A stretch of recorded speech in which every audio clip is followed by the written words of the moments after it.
What's up guys, it's Lord Botha here with another video, and Netflix has closed its gaming studio. This comes to us from IGN. Netflix shuts down AAA gaming studio, high-profile devs leave the company. Netflix has shut down its AAA gaming studio set up in Southern California, leading to the exit of a number of high-profile developers from the company and sparking questions about its gaming ambitions. Netflix wouldn't say why the studio closed, but as GameFile reported, it's evidence of a change of plan for the company's video game effort beyond what has so far revolved around titles for mobile devices. And by that, they literally mean games that are based off of TV shows on Netflix that are essentially mobile app style games. More than 100 games are available via Netflix Games included with all memberships without ads, in-app purchases, or extra fees. Many are based on Netflix hit series and films like Emily in Paris, Too Hot to Handle, Virgin River, and the upcoming Chicken Run, Extraction, and Squid Game Unleashed. Members also get games from elsewhere at no extra cost with Netflix, like the Grand Theft Auto trilogy, Storyteller, Hades, and the upcoming Tales of the Shire and Momentum Valley 3. Now that first part there, where they're talking about all these games based upon Netflix original IPs, I'm going to tell you right now, nobody is excited to play the Emily in Paris game. If you want to appeal to a gamer audience, I'll tell you right now, it's the one area of media where you have to appeal to men first. Men are the majority of gamers. And yes, women are the majority of mobile gamers, right? That's why they try to say that women make up of half the gamers in the world. But in reality, that half that women represent are mostly mobile gamers that are included in those numbers. The thing about that is, women who play mobile games play them on mobile devices. They're not going to Netflix gaming, which, by the way, I don't even know how to access Netflix gaming. That's how bad the advertisement for Netflix gaming has been. I assume it's a secondary app you have to download, because I never seem to find anywhere to access it in my normal Netflix app. But then again, to be fair, I haven't extensively been looking. But yeah, women aren't going to be going through Netflix gaming to try to find mobile games like the Emily in Paris game or the Too Hot to Handle game to play. They're going to play them on their mobile device that they find through the Apple Store, the Google Store. So the real key to get gamers interested in Netflix gaming, right, is to appeal to the male audience, the predominant audience of gaming on consoles and on PCs, which is typically, right, where you watch Netflix. So if you're going to be looking at Netflix on your television or your computer, that's typically where games are also played, right? Now the second half that they mentioned there, the Grand Theft Auto trilogy, Storyteller, Hades, etc. Yeah, that's good and all, but essentially what that makes you is a launcher. You're now competing with things like Steam and the Epic Store, which if you want to move in that direction, you can. And actually, I would think that Netflix would want to move in that direction. It seems the direction that would make more sense. If I was Netflix, I would actually look into buying out something like GameFly. For those of you who might not know, some of you younger viewers out there, there used to be a mail-ordered gaming system where you would rent a game and they'd send you a game physical copy disc, just like Netflix used to do with DVDs. It was the same kind of rental system and it was called GameFly. I used to be a subscriber to GameFly. It's how I learned what games I actually wanted to buy and which I wanted to avoid.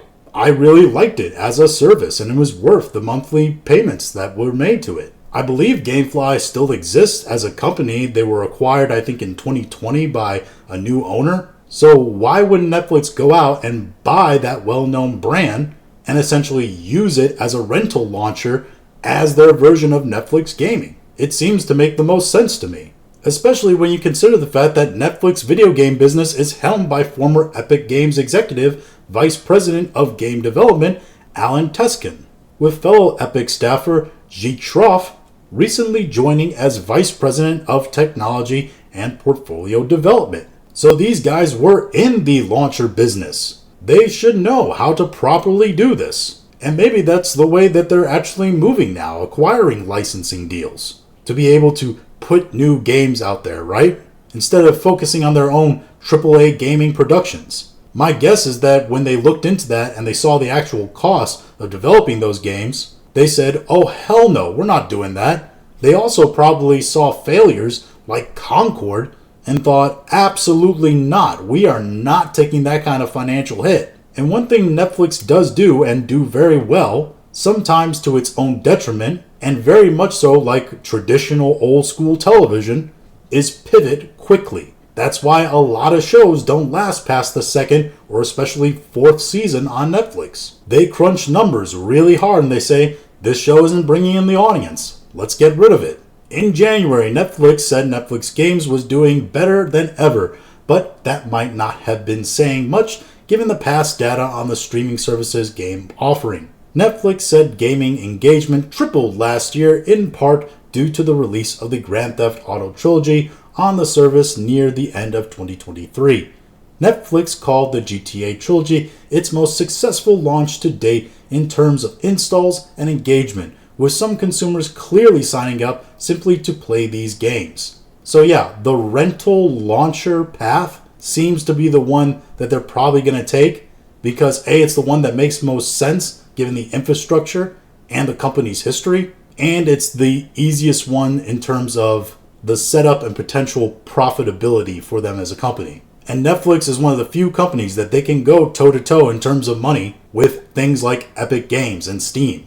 As of July, Netflix was developing over 80 games with plans to introduce a new game to subscribers every month. We're getting close to 3 years into our gaming initiative and we're happy with the progress that we've seen. We've seen what works and what doesn't work. We're refining our program to do more of what is working with the 80 plus games that we currently have in development, and one of those things that really is working is connecting our members with games based on specific Netflix IPs that they love. However, again, I don't think you're actually going to see a lot more of those. With the closure of this AAA gaming studio that they were working on, and what seems to be a more move towards becoming a launcher or a rental service, those IP games are probably still going to be there, but they're going to be background service. And this is an area that we've been able to move in quickly in particular space, which is interactive narrative games. These are easier to build and we place those in a narrative hub that we call Netflix Stories. That seems like a roundabout way of saying Netflix has their own Telltale gaming series, which to be honest seems like a thing that if they wanted to make their own games, Netflix could probably do very well in.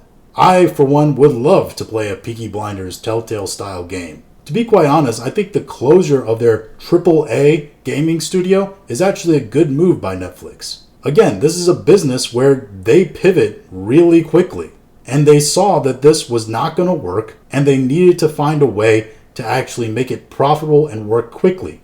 And they have the money and resources to do it, and it looks like they're moving in a direction where they're going to do that. So if I was actually betting on Netflix, I'd bet on them to succeed with their gaming efforts in some way.